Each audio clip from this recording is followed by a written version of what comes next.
Welcome to another episode of Books and Bites. Today we're taking a deep dive into Marcus Aurelius's Meditations. Think of this as your personal guide to Stoic philosophy, straight from the reflections of a Roman emperor. What makes meditation so compelling, you see, is its origin. It wasn't intended as a public work, but rather a very private journal. So we have this unique opportunity to witness the inner thoughts of a powerful leader grappling with fundamental questions of life, framed through the lens of Stoicism. Exactly. The book is broken down into 12 parts or books filled with short, impactful statements or aphorisms. Think of them as concentrated nuggets of wisdom. Aurelius touches on everything from the importance of self-discipline and living a virtuous life to understanding our place in the world and, well, finding meaning. And our goal for you today, our listener, is to unpack some of these key ideas and see how they might offer, valuable insights for your own journey. It doesn't really matter how familiar you are with philosophy already. Right, we'll try to make it accessible. So let's begin at the beginning with Book 1. Aurelius starts by expressing gratitude for the lessons he learned from those around him. Yeah, what's fascinating here is his deliberate act of acknowledging these influences. He doesn't just jump into abstract ideas. He starts with his grandfather, noting the lessons of decency and humility. It makes you think, doesn't it? Like, who taught you decency? Exactly. And it wasn't just politeness for Aurelius, it was a conscious effort to internalize those virtues. Maybe reflecting on our own virtue role models can help us identify and strengthen those qualities in ourselves. He then credits his father with instilling self-discipline and sincerity. It really highlights how these core Stoic principles were nurtured early on through example. And his mother is acknowledged for her generosity and kindness. This reminds us that Stoicism wasn't solely about stiff upper lip self-control, but also about cultivating positive human qualities. Good relationships mattered. Absolutely. And his teachers played a vital role, fostering his intellectual curiosity and resilience, essential tools, especially for someone in his position facing constant challenges. We should also mention his adopted father, Emperor Antoninus Pius. Aurelius thanks him for patience, integrity, and that unwavering sense of duty. These were clearly qualities Aurelius deeply respected and actively sought to emulate. So, thinking about this, a key takeaway from Book 1 seems to be the profound, lasting impact of the people around us. Recognizing these influences, good and bad, is a really important step in understanding ourselves. Right.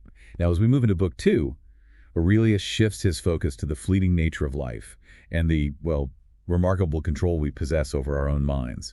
This is where some fundamental Stoic concepts really start to take shape. Impermanence, right. He keeps coming back to that. Yeah, he emphasizes the impermanence of life, reminding himself and us that each day could be our last, which isn't meant to be morbid, but more of a powerful encouragement to truly appreciate the present. Don't waste time. Yeah, and he draws that crucial distinction between what's in our power and what isn't. External events, other people's actions, largely outside our control.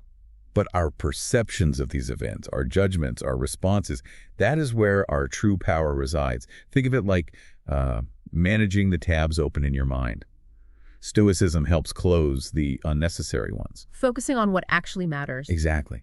And what's fascinating here is how he contrasts this inner domain with things like fame, wealth, pleasure.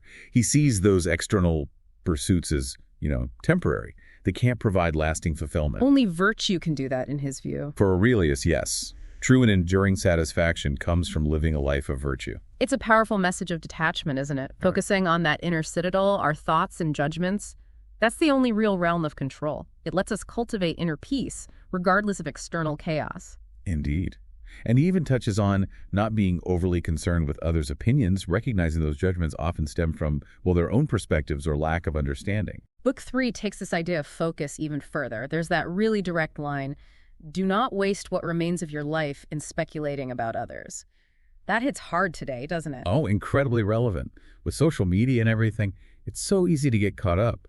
Instead of gossip or judgment, Aurelius urges us to redirect that energy inward, towards our own actions, striving for virtue right now. He's really pushing us to cut through the noise, concentrate on what truly has meaning, living with purpose and integrity guided by our own values, not constantly seeking external validation. And he identifies key emotions, anger, desire, fear, as significant distractions.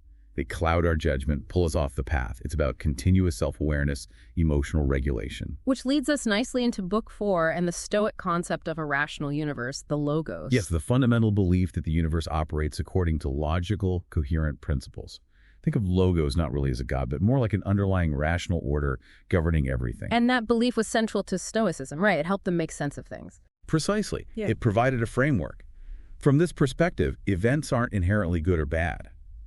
It's our interpretation, our judgment, that assigns those labels. And this understanding leads to that crucial concept, amor fati, accepting fate. But it's not passive resignation. It's more like actively embracing what is, understanding it as part of this larger rational order. So fighting it is pointless. Essentially, yes. It just creates unnecessary suffering. And within this framework, fearing death is seen as irrational. It's natural, inevitable, a return to nature. Accepting it fosters inner peace. Book 5 then shifts to duty and responsibility. There's that quote. At dawn, when you have trouble getting out of bed, tell yourself, I have work to do as a human being. Quite the motivator. It's a stark reminder that a life of ease isn't the goal. For Aurelius, fulfilling our role, contributing meaningfully, acting with sincerity, that's paramount. Laziness, procrastination, those are obstacles to virtue. And he acknowledges that the world isn't perfect, there's corruption, but maintaining your own moral compass and doing your duty, that's the path to a meaningful life. It's about personal accountability. This strong sense of duty extends to interactions with others, which is a big theme in Book 6, especially dealing with difficult people. Aurelius offers some surprisingly compassionate strategies. Like what? Well, the core idea is that people act according to their understanding, even if it's flawed. Their mistakes or negativity often stem from ignorance, not necessarily malice. So don't take it personally. Pretty much. His recommendation is to respond with patience and kindness, not mirror their negativity. Preserve your own inner calm. That's easier said than done sometimes. Of course. Yeah. But he emphasizes that our own virtue is what defines us, not others' opinions or behaviors. Their judgment says more about them than about you.